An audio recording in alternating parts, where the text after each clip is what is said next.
कैथल में गणतंत्र दिवस शांतिपूर्ण ढंग से संपन्न हुआ। कैथल के उपायुक्त सुजान सिंह ने 72वां गणतंत्र दिवस पर ध्वजारोहण किया। कैथल की पुलिस लाइन ग्राउंड में 72वां गणतंत्र दिवस का आयोजन किया गया। इस राष्ट्रीय पर्व पर कैथल के उपायुक्त सुजान सिंह ने ध्वजारोहण किया और शहीदों को श्रद्धांजलि दी। मुख्य अतिथि सुजान सिंह ने विभिन्न टुकड़ियों का शानदार मार्च पास्ट किया और इस अवसर पर सांस्कृतिक कार्यक्रम प्रस्तुत किए गए। विभिन्न विभागों की झांकियां भी प्रस्तुत की गई। सांस्कृतिक कार्यक्रम मुख्य आकर्षण का केंद्र हरियाणा की संस्कृति को दर्शाया गया।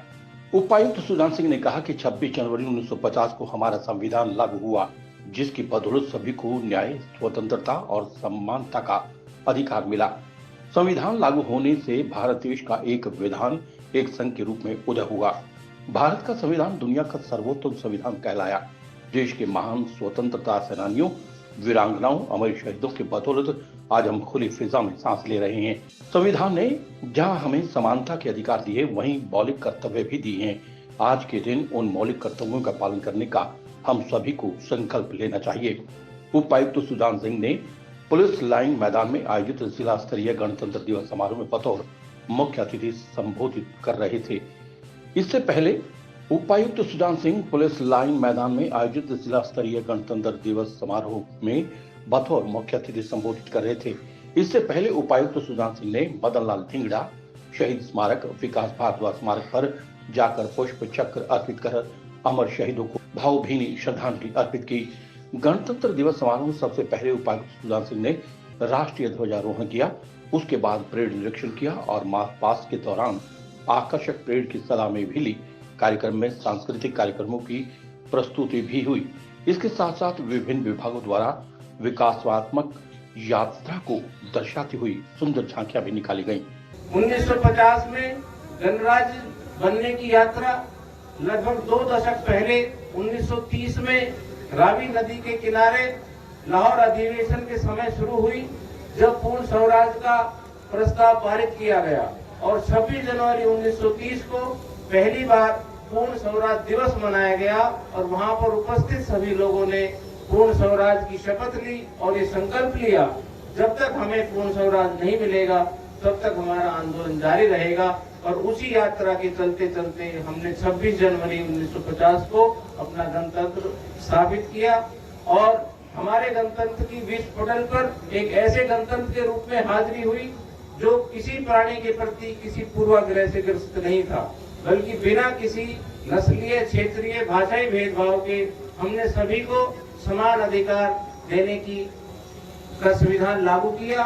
और इस दिशा में तब से अब तक की जो 70-72 साल की हमारी यात्रा है, हमने हर क्षेत्र में बहुत कार्य किया, बहुत प्रगति की और हम देश के, विश्व के बहुत से ऐसे कार्य हुए जिसमें हम अग्रिम पंक्ति में आकर खड़े हो गए।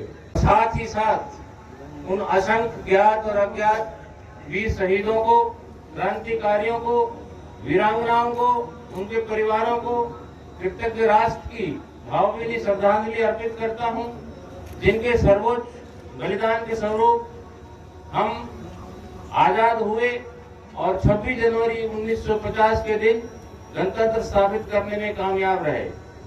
15 अगस्त 1947 को आजादी के 894 दिन बाद 21 तोपों की सलामी के साथ और डॉक्टर राजेंद्र प्रसाद के द्वारा राष्ट्रीय ध्वज फहराने के साथ ही भारतीय गणतंत्र का उदय हुआ और ये विस्तृत क्षेत्र जो उत्तर में कश्मीर से लेकर दक्षिण में कन्याकुमारी तक और पश्चिम में काठियावाड़ से लेकर सुदूर पूर्व में कामरूप तक एक विधान और एक संघ के अंतर्गत निहित हो गया।